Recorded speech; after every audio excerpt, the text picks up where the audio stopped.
In the summer of '74, we were at Vacation Bible School at Durwood Church. My siblings and I stayed at Aunt Emma's camp house. One day, after service, the women went to cook in the camp houses, and us children went behind the campgrounds to a dried-up riverbed to play. There was an old mattress that was dumped back there, and us kids were jumping on it like a trampoline. As we jumped, I noticed a small person out of the corner of my eye on a nearby fence post. I stopped jumping to get a closer look at it. The creature looked like a small person with monkey features, stood about 1.5 feet tall. He didn't speak, but gestured with his index finger, telling me to come closer. I got scared and yelled out at the other children, "Look, y'all!" And then I took off running in fear. The kids all panicked and ran inside the camp houses to tell the elders.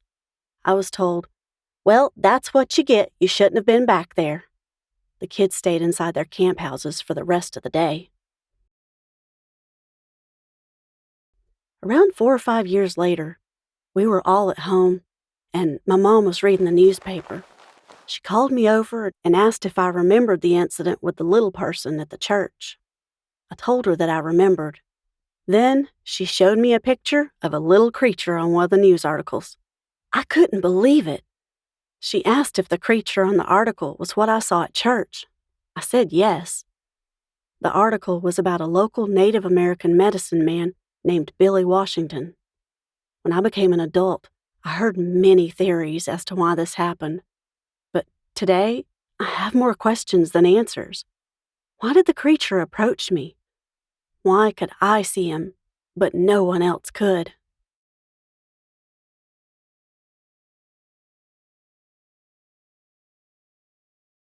One night, myself and a couple other friends were riding around Durwood.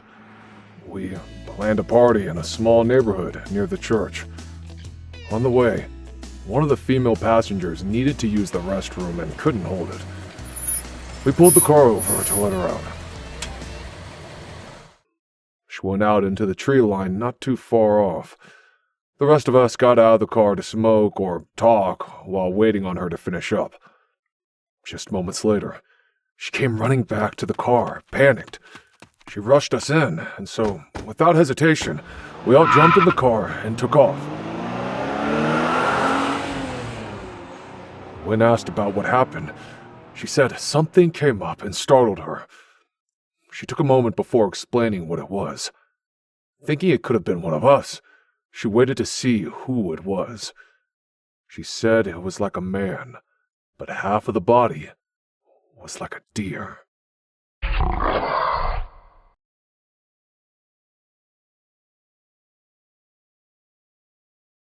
One night, I was driving down the road during a rainstorm on our way to church.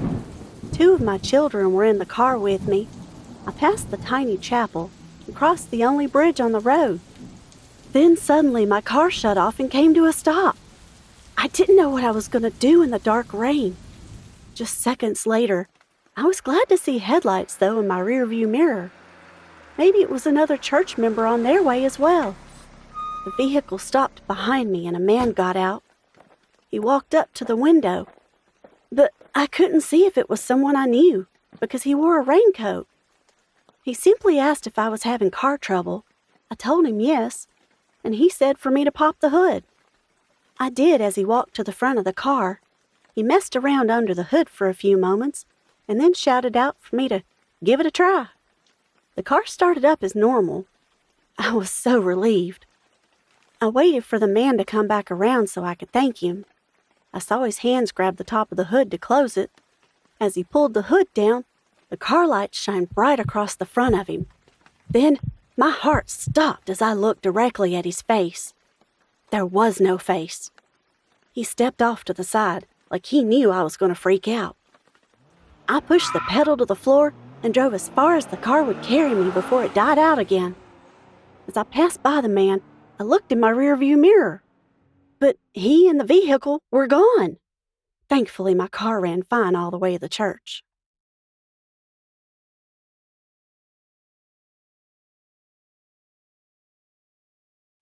One night, we were outside on the porch of the camp house just south of the church. Some kids were asleep, others were whispering to each other, or looking at the stars. One of the kids noticed a floating light down near the cemetery, just a few hundred feet away. "It looks like someone is down there with a lantern," one of the elders said. A couple of the elder men went over to the entrance of the cemetery to check it out. As the men approached, the light just vanished. After a few minutes, the men came back and didn't mention it again. Those of us still awake looked at one another in confusion as to why no explanation was given. Another night, us kids were on the porch to sleep. It had to be very late, because most of us were sleeping. We all woke up to the sound of a horse running on the dirt road on the other side of the church. The dirt road runs between the church and the camp houses and circles back around the church. Everyone looked up to see who would be riding so late and in the dark. There weren't any other lights but those on the church and the camp house porches. As the horseman approached the camp house and came into the light, we noticed the rider had no head. We all started screaming and clamoring for the door to get inside the camp house. I closed my eyes in fear and tried to push my way through the other kids without turning my back to the horseman. Aunt Emma woke up and came out to see what the ruckus was about. But by then, the horseman was gone. Another night, us children were asleep on the porch. Suddenly, the church lights came on and the piano began playing. The kids were already on edge from previous instances, so we all freaked out. After a moment, a couple of the elder men went to the church to find out who was inside. The doors were locked, so the men had to find the keys to unlock the doors. Just as they opened the church doors, the lights went off and the piano stopped playing. We all watched as the men turned the lights back on and searched the entire church for trespassers, but nothing. After a while, they turned the lights off and locked the doors again, then came back to the camp house. We all asked them what it was, but the elders simply replied, "Nothing, go back to sleep." Needless to say, it wasn't easy to fall back asleep.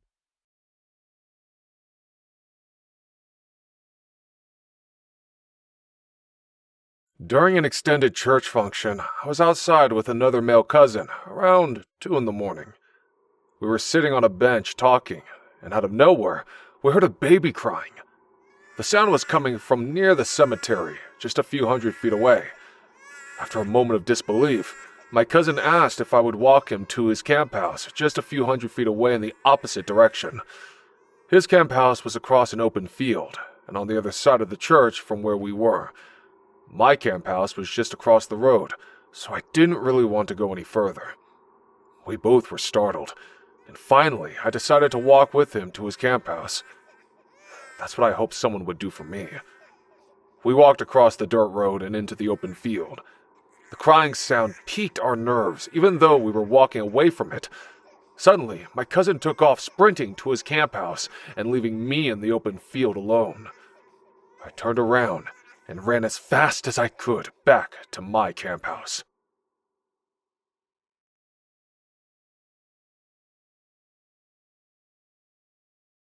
My grandma had passed away a few years by now, but we continued going to church as usual. One day, near the end of service, we all bowed our heads to pray. As the pastor began praying, I heard a door open, so I looked up to see who it was. I know that we're all supposed to keep focus on prayer, but my curiosity got the best of me. To my surprise, it was my late grandma who opened and entered the door. I couldn't believe it, and I looked around for anyone else that is seeing what I am. Everyone else in the church had their head bowed and eyes closed. My eyes stayed glued to her as she calmly walked across the church, then sat down where she always sat. She bowed her head and joined in prayer.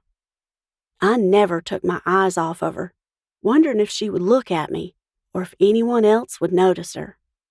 As the church continued to pray, my grandma finished praying and then stood up and calmly walked across the church and exited the same door. She was out the door before anyone else could see her. I told the other kids what I saw, but nobody paid me any mind.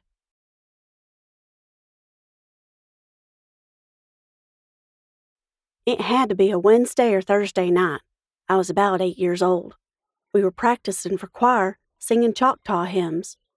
We just finished up and we were getting on the church bus to leave for home.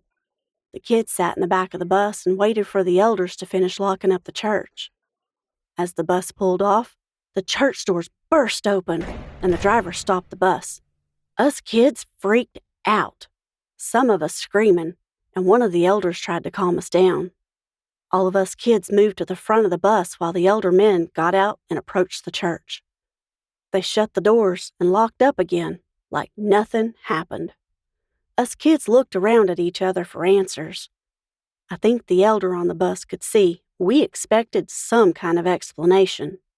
She simply said, "Everyone, just calm down. The wind must have blown it back open." None of the kids believed her explanation.